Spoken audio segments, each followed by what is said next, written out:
আপনাদের কোরআন আর হাদিস মূর্তি পূজাকে নিষিদ্ধ করেছে।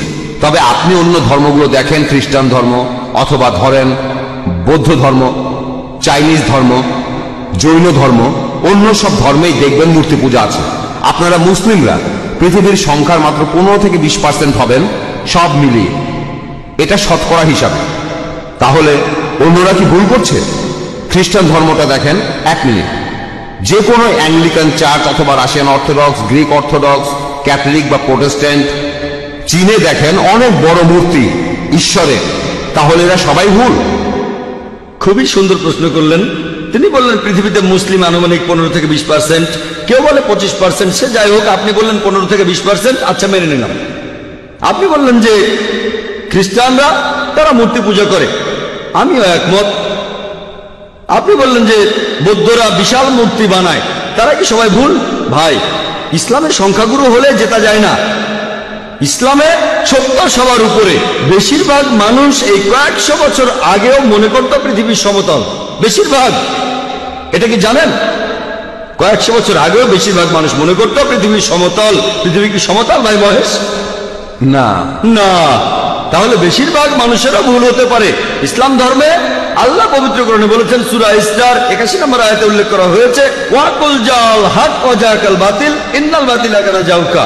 বলো, সত্য উপস্থিত হয়েছে, মিথ্যা বিলুপ্ত হয়েছে, কারণ মিথ্যা প্রকৃতিগত কারণে বিলুপ্ত হবে। সেজন্য ইসলাম ধর্মের সংখ্যাগুরু হলে জেতা যায় না। যদি আমেরিকা যান, সেখানে দেখবেন পর্নোগ্রাফি, এটা নিষিদ্ধ না। আপনি এটা বিশ্বাস করেন? না, অনেক ইউরোপিয়ান সেটা দেখায়। পর্নোগ্রাফিতে বিশ্বাস করেন? না, আমি বিশ্বাস খুব করি। ভালো, আপনি তো ভালো মানুষ, আপনাকে অভিনন্দন জানাই। কিন্তু পশ্চিমা বিশ্বের বেশিরভাগ মানুষই পর্নোগ্রাফিতে বিশ্বাস করে। আপনি কি এটা বিশ্বাস করেন? আপনি কি পর্নোগ্রাফি দেখবেন? খুব ভালো, ভালো ছেলে। দেখেন, আপনি সত্যের কাছাকাছি আছেন। সংখ্যাগুরু হলে জেতা যায় না। আপনি তখন বললেন যে খ্রিস্টান ধর্মে সবাই মূর্তি পূজা করে। খ্রিস্টান ধর্মে আসলে মূর্তি পূজা নেই, কিছু খ্রিস্টান মূর্তি পূজা করে, যেমন কিছু মুসলিম ভুল কাজ করে। যদি খ্রিস্টানদের বাইবেল পড়েন, আর আমিও নিশ্চিত যে আপনি বাইবেল পড়েছেন, বাইবেলে উল্লেখ করা আছে, বুক অব ডিউটেরোনমি 5 নম্বর অধ্যায়ের 7 থেকে 9 নম্বর অনুচ্ছেদে বলা হয়েছে, তোমরা আমার কোনো প্রতিমূর্তি তৈরি করবে না। মহান স্রষ্টা তিনি বলেছেন, ওল্ড টেস্টামেন্টে আছে, তোমরা আমার কোনো প্রতিমূর্তি তৈরি করবে না, কোনো কিছুই না যেটার সাথে মিল আছে আকাশমণ্ডলের কিছু, পৃথিবীর কিছু, অথবা পৃথিবীর নিচের কিছু। তোমরা তাদের সেবা করবে না, তাদের কাছে নতজানু হবে না, কারণ আমি তোমাদের ঈশ্বর এবং প্রভু খুবই প্রতিহিংসা পরায়ণ। এই কথা আবারও আছে বুক অব এক্সোডাস 20 নম্বর অধ্যায়ের 3 থেকে 5 অনুচ্ছেদে, যে তোমরা আমার কোনো প্রতিমূর্তি তৈরি করবে না, কোনো কিছুই না যার সাথে মিল আছে আকাশের কিছুর, পৃথিবীর কিছুর, অথবা পৃথিবীর নিচের কিছুর। তোমরা এদের সামনে নতজানু হবে না, সেবা করবে না, কারণ আমি তোমাদের ঈশ্বর এবং প্রভু খুবই প্রতিহিংসা পরায়ণ। তাহলে ওল্ড টেস্টামেন্ট অনুযায়ী মূর্তি পূজা নিষিদ্ধ কাজ। আর যীশু খ্রিস্ট নিজেই বলেছেন, এটা আছে গসপেল অফ ম্যাথিউ 5 নম্বর অধ্যায়ের 17 থেকে 20 অনুচ্ছেদে, মনে করো না আমি নবীদের আইন বাতিল করতে এসেছি, এগুলোকে বাতিল করতে আসিনি, পূরণ করতে এসেছি। তোমাদের মধ্যে যদি কেউ কোনো একটা আইন ভাঙে আর অন্য কেউ ভাঙতে বলে, সে তাহলে স্বর্গের রাজ্যে প্রবেশ করতে পারবে না। আর যে এই আইনগুলো মেনে চলবে, সে স্বর্গের রাজ্যে প্রবেশ করতে পারবে। যদি তাদের ন্যায়নিষ্ঠতা গ্রন্থে বলা ন্যায়নিষ্ঠার চাইতে বেশি না হয়, তাহলে তারা স্বর্গের রাজ্যে প্রবেশ করতে পারবে না। তাহলে যীশু খ্রিস্টের কথা অনুযায়ী আপনি যদি স্বর্গের রাজ্যে প্রবেশ করতে চান, আপনাকে তাহলে ওল্ড টেস্টামেন্টের সবগুলো আইন মানতে হবে, মুসা নবীর আইন মানতে হবে। স্রষ্টার কোনো প্রতিমা বানাবেন না। তারপরও মানুষ বানায়, কেন? সব খ্রিস্টানরা কিন্তু বানায় না, প্রোটেস্ট্যান্টরা বানায় না। খ্রিস্টান ধর্ম সম্পর্কে আপনার জ্ঞান বেশ কম, আপনি এখনো ছাত্র। ক্যাথলিকরা এটা করে, তারা মূর্তি বানায়। এজন্যই প্রোটেস্ট্যান্টরা প্রোটেস্ট করেছিল যে আপনাদের কাজটা ভুল। তাহলে বাইবেলের কথা অনুযায়ী সৃষ্টিকর্তার কোনো প্রতিমা বানাতে পারবেন না। আপনার কথা মানি। বেশিরভাগ হিন্দুই মূর্তি পূজা করে। আমি আগে বলেছিলাম, নাতাস্তি প্রতিমা আস্তি, মহান সৃষ্টিকর্তার কোনো প্রতিমা নেই, কোনো ছবি নেই, কোনো ভাস্কর্য নেই, তার কোনো মূর্তি নেই। আপনি কি মূর্তি পূজা করেন? হ্যাঁ, আমি করি। আচ্ছা, তাহলে তো বেদ মানছেন না। আমি আসলে সবগুলো ধর্মই মানি, সব ধর্মই এক, কারণ মহান ঈশ্বর সবগুলো ধর্ম সম্পর্কেই জানেন।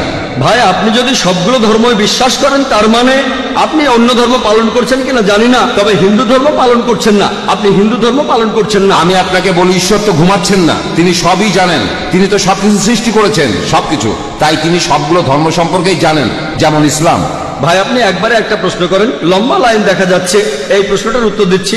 এরপরে লাইনের পেছনে গিয়ে দাঁড়াবেন, তারপর সময় আসলে প্রশ্ন করবেন। ঠিক আছে? প্রশ্ন করেছেন যে ঈশ্বর কি ঘুমাচ্ছেন? আল্লাহ এই কথার উত্তর দিয়েছেন পবিত্র কোরআনে সূরা বাকারার 255 নম্বর আয়াতে উল্লেখ করা হয়েছে। আল্লাহ বলেছেন, আল্লাহু লা ইলাহা ইল্লা হুয়াল হাইয়ুল কাইয়ুম লা তাখুযুহু সিনাতুন ওয়ালা নাওম, যে আল্লাহ অবিনশ্বর, চিরস্থায়ী, তিনি কারো মুখাপেক্ষী নন, তার নিদ্রার প্রয়োজন হয় না, তন্দ্রা তাকে স্পর্শ করে না, বিশ্রামের প্রয়োজন হয় না। আমাদের ঘুমানোর প্রয়োজন হয়, আমাদের বিশ্রাম নেওয়ার প্রয়োজন হয়, আল্লাহ তাআলার ঘুমানোর প্রয়োজন হয় না। আল্লাহ তাআলা পবিত্র কোরআনে বলেছেন, তিনি যদি চাইতেন তাহলে পৃথিবীর প্রত্যেকটা মানুষকে বানাতে পারতেন মুসলিম হিসেবে, মুসলিম বানাতে পারতেন। আল্লাহর পক্ষে খুবই সোজা, শুধু কুন ফায়াকুন। তবে এই জীবনটা পরকালের জন্য পরীক্ষা। আল্লাহ আপনাকে পরীক্ষা করছেন, আমাকেও পরীক্ষা করছেন। আল্লাহ যদি চান আপনি আর কখনো মূর্তি পূজা করবেন না, তাহলে তো পরীক্ষাটা থাকলো না। পরীক্ষাটা হচ্ছে আল্লাহ আপনাকে কিছু আইন দিয়েছেন, এখন আপনি সেগুলো মানবেন কি মানবেন না। আপনি নাকি সবগুলো ধর্মই মানেন, কিন্তু আপনি তো হিন্দু ধর্ম মানছেন না, আপনি তো ইসলাম মানছেন না, আপনি তো খ্রিস্টান ধর্ম মানছেন না, শিখ ধর্ম মানছেন না, বৌদ্ধ ধর্ম মানছেন না। আমাকে এমন কোন কথা দেখান যেখানে ধর্মপট বলছে, বৌদ্ধ যে কোনো গ্রন্থ বলছে যে বুদ্ধ তার মূর্তি বানাতে বলেছেন। তিনি কখনোই বলেননি। বুদ্ধ কোথায় বলছেন? আগামীকাল ধরেন কোন মুসলিম যে নবীজি মুহাম্মদ সাল্লাল্লাহু আলাইহি সাল্লামের মূর্তি বানালো, সে যদি মূর্তি বানিয়ে তার পূজা করে, আমি বলবো সেটা ভুল। নবীজি কখনোই তার মূর্তি বানাতে বলেননি। এখন কিছু মানুষ যদি কোনো ভুল কাজ করে থাকে, হোক তারা সংখ্যালঘু বা সংখ্যাগুরু, সেটা তখন সত্যি হয়ে যায় না। গৌতম বুদ্ধ কখনোই তার মূর্তি বানাতে বলেননি। এখন কেউ এই মূর্তিগুলোর বিরুদ্ধে গেলে সে আসলে বৌদ্ধদের ধর্ম পালনে সাহায্য করছে। শুধু বুদ্ধের একটা বিশাল মূর্তি বানিয়েছে বলেই তারা বুদ্ধকে মানে, এমনটা কিন্তু ঠিক না।